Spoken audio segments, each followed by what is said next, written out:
Hello and welcome. I'm the Rambling Director, and if the lighting seems a little bit off, it's because it is, what time is it? 7 o'clock in the morning, so it's pretty light here. I wanted to get started early because 3 movies have come out today, and I want to try to get all of those reviews at least recorded, even if they're not all posted today. So keep a lookout for the rest of the day and into tomorrow, because I will be posting more reviews very shortly of some of the new movies that are coming out. However, I wanted to start us off with my review of a short film on Disney Plus called 22 versus Earth. If you've seen the other film reviews on this channel, you know that I love the movie Soul. Soul, I thought, was one of the best movies, animated movies from Disney-Pixar to come out in several years, and I just loved it. It's just one of my favorite movies now. This is a short film prequel to the events of Soul, and I'm really excited to share with you guys just some of the wonderful humor. That's the thing that just endeared me so much to Soul, is that it has this very dry, almost dark sense of humor at times, and I just think it's just one of those rare movies that touches on something that is very adult while still remaining watchable for children. In fact, I think Soul was really more made for adults than for kids, and I think that's the brilliance of it. This short did have more of a smaller, more of a kid vibe to it. It was something that I think kids would enjoy this more, because the Great Beyond, or rather the Great Before, did have sort of like, it was so colorful and bouncy that it had more of like a little kid sort of vibe to it. And so I do understand that if you were going to show a prequel, you would want to focus more on 22's character. She was the more mysterious of the two characters anyway, but it's also going to be just more marketable rather than showing Joe's childhood growing up or something like that. I'm not going to get into spoilers yet. I just want to give you a few examples of some of that dry humor that I was talking about and how it makes a comeback into this little prequel, which is about 5 minutes long, all in all. And I just think it's so funny. So right at the beginning, there's a point where 22 is walking one of her friends to the portal to Earth, and she's saying, "Hey, why are you gonna leave? Why don't you stay with me?" sort of thing. And Jerry, one of the Jerrys, sees them and says, "Oh, hey, you got your Earth pass." And then another Jerry says, "And 22 didn't." And 22's friend goes, "Yeah, she has no reason to live." I just love jokes like that are like, they're so dark, but they're like in a context that makes them okay. You know what I mean? I also love that when she decides to get revenge on the Earth, she gathers together this group of baby souls, and she gives them each nicknames. And the nicknames the nicknames are funny in and of themselves, but then there's a point where one of them gets the Earth pass and goes to Earth, which you would expect. I mean, I don't think anybody's going to be like taken off guard. There's no M. Night Shyamalan twists or anything in this. If you saw the setup, you know where it's going.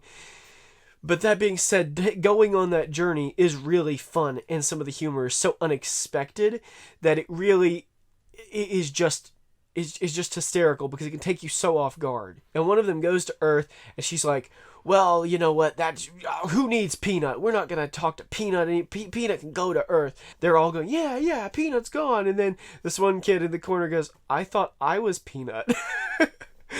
And I don't know what it was about that, because it's not like it's super funny, but it's just the setup, and everything else has been so funny that, like, even those little jokes that, like, they don't really necessarily work, they're almost like dad jokes, they make you laugh a lot more because you're already still kind of chuckling from the last time something funny happened. Which, it's a short, so it's happening every 3 or 4 seconds. Something really funny is happening.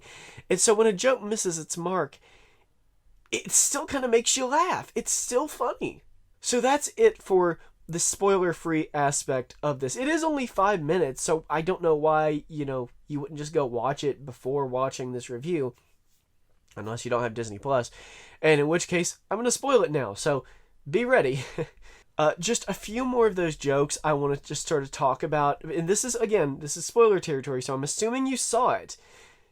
Man, I just love that joke where she tells all of the kids to steal everything from the other souls so that they won't be able to keep experimenting and find their spark, right? And of course, if you saw the original movie, you're thinking, but they can just generate it. Like, just generate a new one. That's part of the great before, is that none of this stuff, none of this matters. And so when she sends them off to go and do these awful things of stealing all their stuff, nobody's fazed by it, naturally. And so one of the kids steals a car, and he's just driving as fast as he can. He goes, wow, driving's fun. Bing, he gets his spark. His Earth pass is complete, and he just yells out the window, I'm going to Earth. And 22 is running after him and says, no, I told you to steal, not to be inspired. And I love how they all, when they get their Earth pass, they just immediately forget about the Apocalypse group. They all just immediately go, oh, I'm going to Earth, and run right to the portal. Like, they don't even wait. They just feel this drawing toward the Earth. Deep in them, somewhere, they feel just drawn to it. And they don't even wait. They don't even question it. They do not stop. They just, I gotta go to Earth. And I think that's awesome. It's a great contrast with 22. I really love that moment where one of them lies and instantly gets his Earth pass. And he goes, well, I like lying, and runs off to Earth. And Jerry goes, oh, as if Earth needed another politician. Again, these are just like some of the things that just make it a little bit more adult. Because a lot of these jokes are not things kids are going to understand. And I think it's really good when you see Disney and Pixar start to aim more towards their adult audience, because, they have to know. There's no way they're not self-aware that just as many, if not more, adults love Disney Pixar than kids do. So that's my review of 22 versus Earth. But I do want to point out one thing that struck me as very odd. I watch a lot of short films. I love short films. I watch a lot of short animated films. This film was 5 minutes. It had over 4 minutes of credits. I was baffled by that, because I guess that they reused so many assets from the film that they just had to credit everybody from the film. That's all I can figure out as to why they had to credit so many people. But whatever the reason was, it was just baffling to me that almost 4 minutes. I actually think it was close to almost 5 minutes of credit. The credits were as long as the movie. I thought this short was going to be at least 7 minutes with like a minute of credits. Good golly. Jeez Louise, that was a lot of credits. I was like, wow, it's over? We're only halfway through. I was scrolling through the credits thinking, well, maybe there's like a post-credit scene or something. And no, it's just all credits.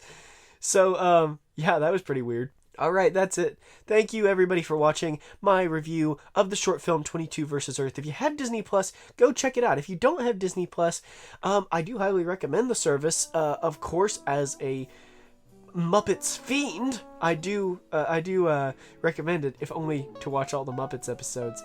So, thank you, and have a great day, everybody. I'll see you in the next one, which will probably be sometime in the next couple hours.